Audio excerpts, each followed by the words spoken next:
The presentation that I will do is dealing with the historical steel bridges in Transylvania. So the idea is that we, together with Professor Sedmak and Professor Băncilă from Timișoara University, Polytechnic University of Timișoara. Sorry, I have some issues because it's autoplay.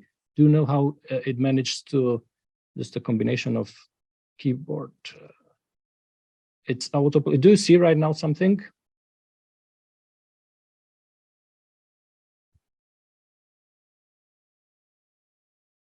Can be seen something or everything is okay. Or not?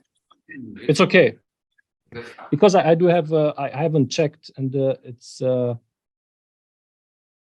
it's a problem with autoplay. So the idea that the presentation is dealing with the new way to assess, not new way, but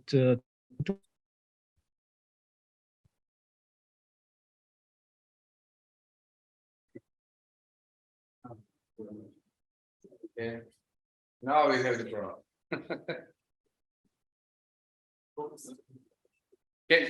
Can you maybe give him a message that we cannot hear him? Yes, please. Everything is okay. Can you hear me? Now we can, but it was a break. It was a problem. Sorry for that. Can you see what I'm presenting? Yes, you can continue. Yes, please. Thank you very much, and sorry for interruption. Maybe that's a problem with the internet connection. So the first part is an introduction part, and then some general rehabilitation principles regarding the historical steel bridges, and the study case with engineer critical assessment with structural integrity and life assessment of these type of historical structures. First, some words regarding the historical steel bridges in Romania. There are not so many. In the western part, in the Banat, and also in Transilvania, there are the most number of these type of structures. Usually they are older than 100 years, and usually we have problems with the local authorities that they want to demolish this type of structures and building some new ugly concrete structures. Yeah, this is another discussion regarding the approach from the local authorities and the political situation with politicians. Okay, so a short history. We are talking about 18th century when we all know the industrial revolution that led to increase the steel production. We had a very large amount of production of steel in our country due to the fact that part of it was from the Austro-Hungarian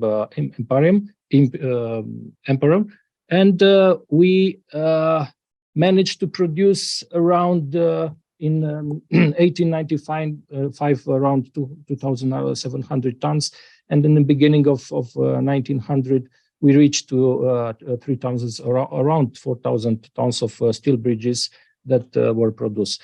It worth mentioning that the engineer Karl Maderspach, it was one of the greatest engineers that built iron bridges in this part of Europe, especially in Lugoj. It was first self-sustained iron bridge from southeastern Europe, designed by this engineer.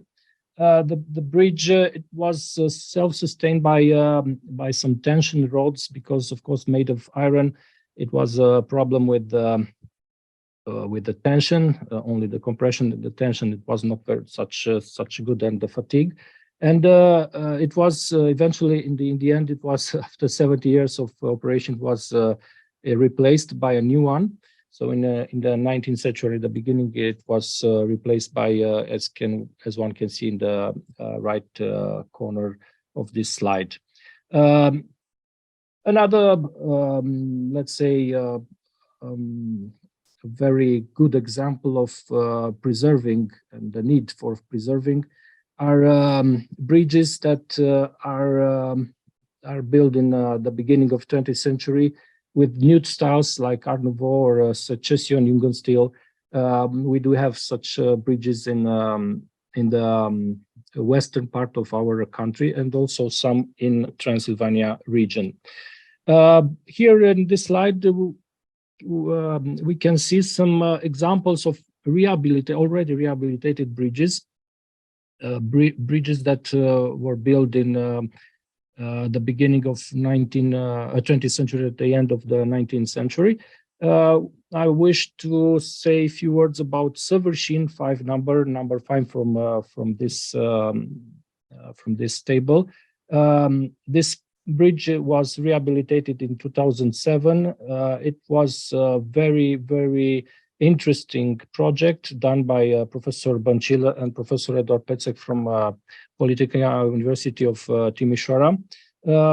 It was mentioned that several solutions were applied, including new strengthened solutions, because it was needed to increase the traffic load, and also some bolted type solution, because rivet, it was difficult to achieve a riveted connection. This type of structure and the project itself had let's say, the opportunity to participate and win a prize from the European Convention of Constructional Steelwork Society. It was a prize win in 2008 from Political University of Timișoara, Professor Băncilă again and Professor Pecek. What I will like to say a few words about the Transylvania bridges that, as one can see in this slide, there are a few examples. Usually we do have one-span bridges that are made of truss elements. The diagonals and the diagonals are made also from truss elements, and the upper flange and the lower flange made of composed type steel riveted elements. These type of structure are usually met in the Transylvania region, as I said before, and it was mentioned that they are already reached their 100 years of existence. So in large amount, there is a large amount of them that need to be rehabilitated due to the fact that they are corroded and they have some structural problems, and also they have maybe reached their fatigue lifetime. But this will be the question, and this will be the let's say the content of this presentation: how we will assess this type of structure and how we will try to save this type of structure, presenting also some solutions, one of study case solution for rehabilitating these historical steel bridges.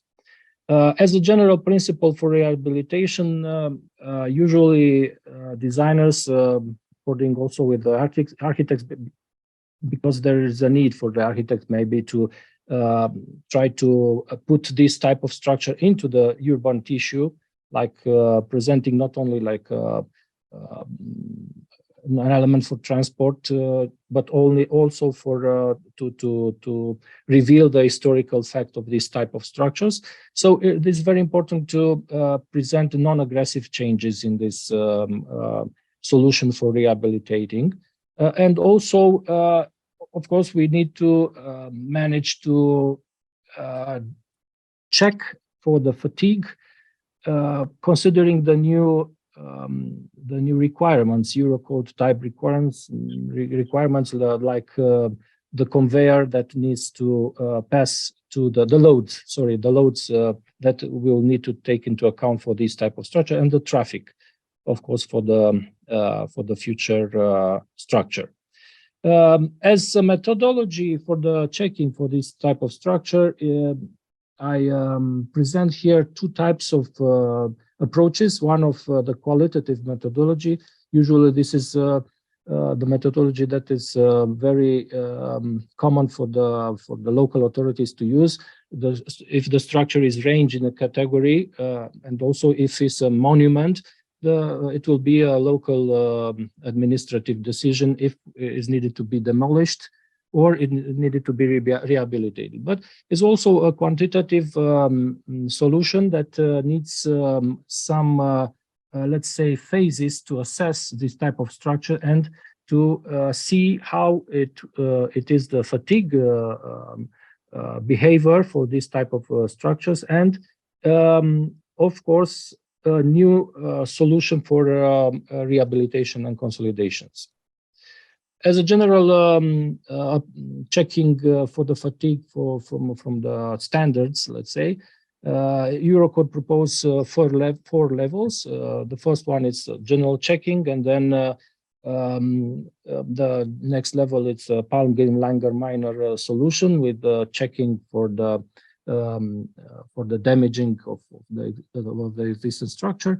And of course, level 3 and level 4, there are higher levels when we are talking about stress intensity factors and about fracture mechanics especially. So in this presentation, I will try to propose a solution in which we consider that the structure need to be assessed in the eventually in the possibility to rehabilitate the structure. So we are having an existing structure and we want to rehabilitate it. Is it worth it or not first? And then of course it's worth it because it's an historical one. And then we will need to disassemble this structure and reassemble and consolidate maybe some solution for consolidation, and to assess the possible implication of the existing flaws. So if we have flaws, we need to assess these flaws and of course to take decisions very quickly and to rehabilitate this type of structure. As a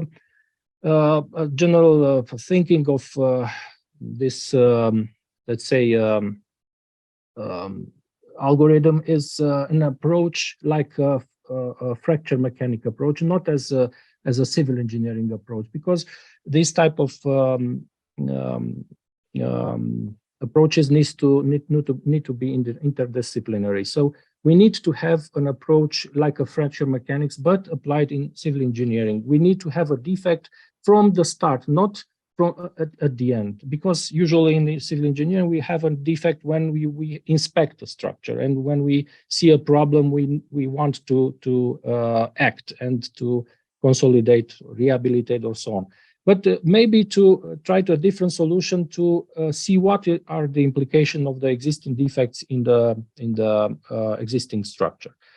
As a study case, I took a bridge built in around year 1925. It was done a structural integrity assessment in the first place, and then it was proposed a solution for rehabilitation. So first of all, we need to assess the initial state and for the new traffic loads to see what happens regarding the fatigue.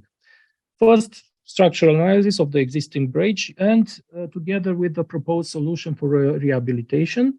And then an engineering critical assessment to assess the crack-like type flow in the bridge, and in the end, the fatigue assessment to assess eventually the service limit state, like lifetime state of the structure.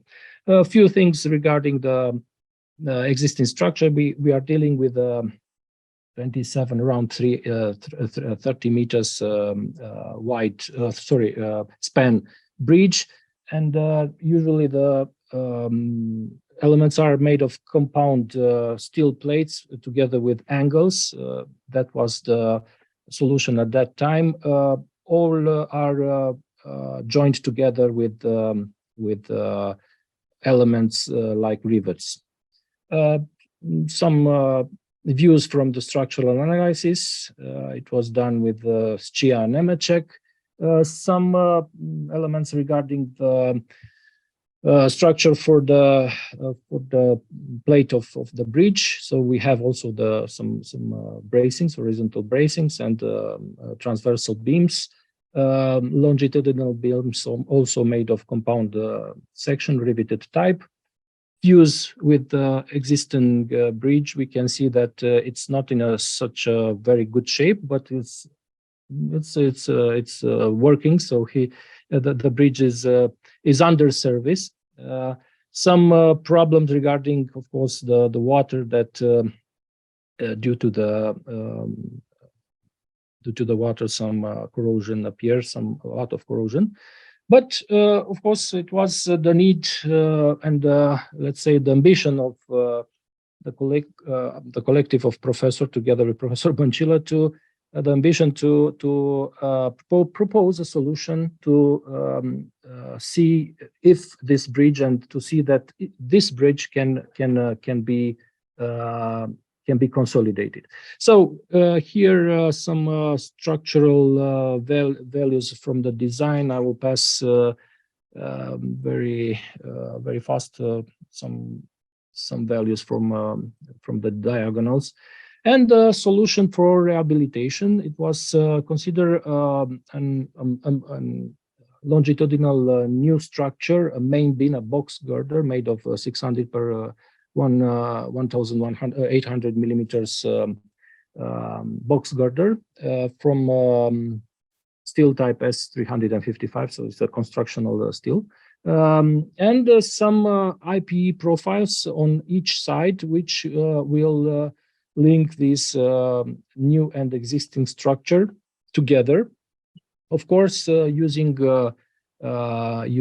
bolts solution for the new structure, and joints, yes, and more let's say intuitive and explanatory, let's say view of the new versus existing structure. So the idea is that the bridge will be cut in two, let's say, and it will be added this new structure in the middle. Thus, it will lead to the possibility to have two ways for this bridge. In the beginning, it was only 3.5 meters, so it was with a restriction for the other way. Some views for the new proposed structure. And the stress values for the existing and new, we can see that values of the tension are reduced, the stresses are reduced, and of course the new beam will take much of the load from the traffic loads. The phase two, it was for this type of structure to apply engineer critical assessment. In this case, it applied into operation because it was an existing flow, and to found if the flows are found crack-like type flows are found to assess the implication of this type of flows. So it was proposed in the first phase to determine the acceptability of the existing flows, possible discovered flows, and in the second phase, fatigue assessment, but based on loading events, which was not easy to determine because, of course, we firstly do the level 2 assessment to see the Palmi-Langer minor values and to see if the structure is fatigued already. And some presenting possible flaws that were assessed through thickness and edge, surface, and embedded flows. In the first place, in the first part, it was done the crack admissibility. So it was used the failure assessment diagrams, level 2. Of course, using the primary stresses from the design values. And then it was done the failure assessment diagrams and the points where the structure using, very important, using fracture toughness revealed from a SynTAP procedure. So it wasn't determined in the lab. It was made a Sharpie test, and with the Sharpie test, the SynTAP procedure revealed the KMAT, the fracture toughness values. Some views with the type of the flaws. So what type of flaws and where they were assessed, in which area, because we needed to see the implication. We can see here the main truss beam also in the deck, and the rivet area also, because there are the main problems. And the values of the LR, KR values for the fracture failure assessment diagrams. In the end, values of the critic flaws. So we can see here through thickness flaw 5 in the longitudinal beam deck, it is out of range. So we can consider that this element is out of the graphic. Also some surface flow assessment here, we are okay on the safe side. And for the main truss beam lower chord, it was also assessed the long surface flow, also with some implication. Embedded flows in the lower chord, also some critical values. And I will want to reach, because I think I over limited my time, sorry. I want to reach these are the values for the flow length critic. And I want to reach the fatigue assessment. This was not very easy to determine, because we needed to have a history of the events. So here we somehow managed to assess, evaluate, and approximate the traffic. There were some unknown parameters, but we finally solved it. And in the end, we tried to arrange some spectrum for these values. Spectrum for the block, let's say stress delta sigma stress ranges. So in the end, with the frequency of the stresses, we compose in the end a spectrum of load, of frequency of the loading, giving the frequency of the stress ranges. And we assess 5 types of flows because of not so much time needed for this type of flows to be assessed.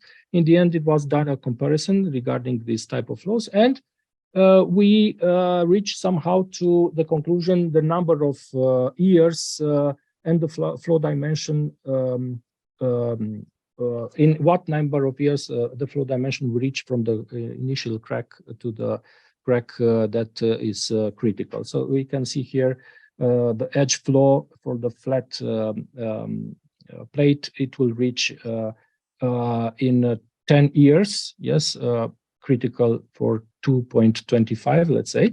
It was done in the other slides, and but the most important was the long surface flow in the lower steel chord. So the flat plate longer surface flow, it was reached in 1 year and 92, so approximately two years. So some conclusions, very important. Maintaining and conservation of the existing steel bridges is a very important thing.